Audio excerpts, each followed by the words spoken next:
The Drum That Spoke. A mystical story from Umuahianto, the boy and the silence. Umuahianto had forgotten how to listen.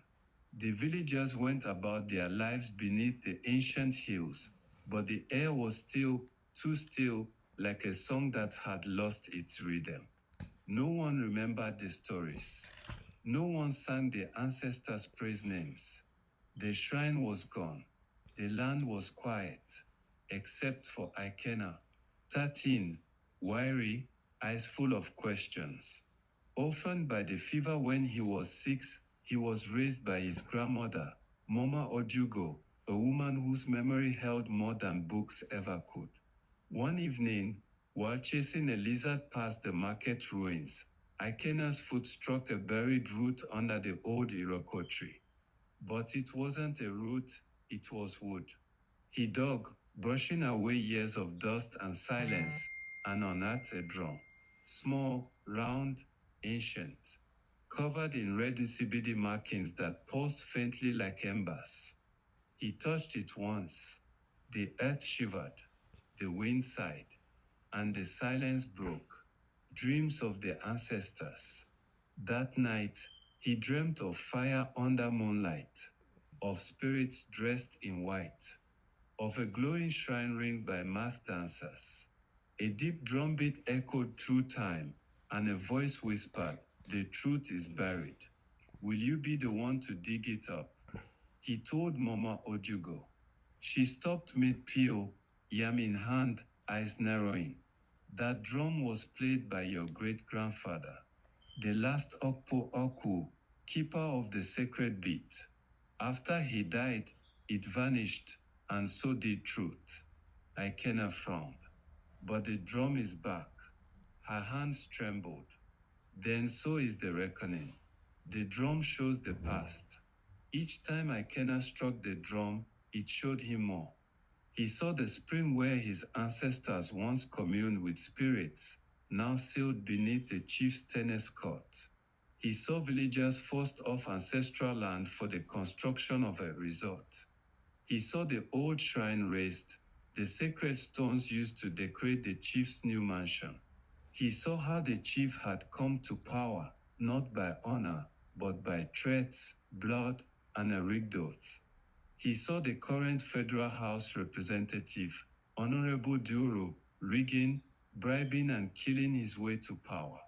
He saw how the government and the military were making money from the killings of the farmers by the Fulani headsmen. And each time, the drum grew warmer in his hands, as though the spirits were watching and waiting. The festival and the thunder. The festival of ancestors arrived. Drums rolled, masquerades danced, palm wine flowed. But beneath the music was an unease, a weight in the air. As the final dance began, Ikena stepped forward, barefoot, holding the drum. Some laughed. Some gasped. He struck it once. The sky darkened. He struck it twice. Wind tore through the square, scattering ash and silk. He struck it a third time. Boom. Thunder cracked the cloudless sky. A lantern flared beside the ruined shrine. The masquerade stopped dancing. "I bring the voice of those you buried," Ikena said. "The ancestors are not dead, you just stopped listening." Uprising of the forgotten. The next dawn, a line of village women marched through the red-dirt streets, holding palm fronds and calabashes of water, symbols of life and protest. Their faces were hard as stone. The chief's modern compound loomed in the background. "You have mocked our ancestors and poisoned our land," they said. "Now, we return it to them." The youths blocked off government vehicles.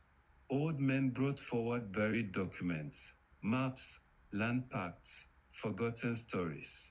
And at night, under the Iroko, people gathered to hear Ikena drum.